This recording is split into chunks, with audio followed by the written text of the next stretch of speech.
Roaming the foothill trails with our pets is one of the things we love about living in the Treasure Valley, but there are some hidden dangers you need to be aware of that can put your pet at risk. So the valley's full of them, and all the places we like to play with our dogs are loaded with them. We're talking about the seed heads from a plant that is common throughout southwest Idaho, cheatgrass.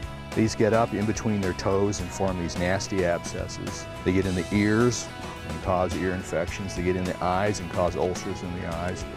And the valley, of course, is full of them. After a wet winter and spring, wild grasses in the foothills are growing quickly, and something like cheatgrass can quickly turn into a devastating wildfire. It can also be a major issue for your pet's health.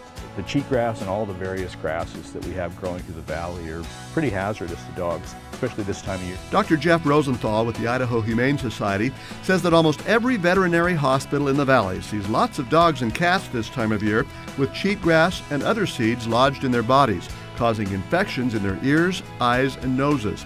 And often it requires surgery to remove those seeds, a painful experience for the pet and an expensive one for the pet owner. Cheatgrass grows tall tassels, and as they dry out with the heat of the summer, these tassels start to break apart. When a dog brushes up against them, it comes apart into little darts or arrows that will actually stick into their skin and into other areas of their body. These little missiles, they're just designed by nature to stick in things. They'll only move forward, they won't ever move back unless they're grasped and removed. Like the barbs on an arrow. They're like the barbs on an arrow. There are several places on a dog's body where cheatgrass and other seeds can get stuck and cause injury. So number one is between the toes. And up in between each of the toes, there's a little pocket up in the top here. And that's where that grass seed will get lodged and start working its way in, right in between the webs here. The other common place is in the ear canal. Doesn't seem to matter if they have upright ears, floppy ears, a lot of fur, no fur. These little guys, when they run through the grasses, they're just bombarded with hundreds and hundreds of these grass-awns, these seeds. And sooner or later, one will get down in the ear canal, cause a lot of discomfort and an infection. So usually that means a trip to the vet to have them removed. The eyes are also a vulnerable spot. Dogs have a third eyelid, so if I push on the eye here, you'll see that third eyelid pop up from the inside. So if your dog comes back inside and that third eyelid is elevated that way, there's a really good chance that there's a grass seed stuck behind that gland.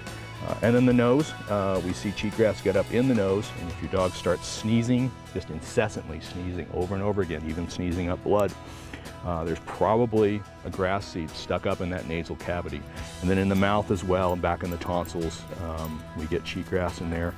Probably cheatgrass and these other grass seeds, they can end up just about anywhere in the dog's body. So what can you do about it? So it's hard to prevent, except that examining between your dog's toes whenever you get back from a walk and removing those things early rather than let them burrow in there. They're very painful. So this time of year is just really good to be on guard and wary and really look over your dog after every walk. Cheatgrass isn't just in the foothills. It can pop up in vacant lots and even in your own yard. And if you do see issues with your pets, be sure and get them to a veterinarian immediately. For Idaho's News Channel 7, I'm Jim Duthie.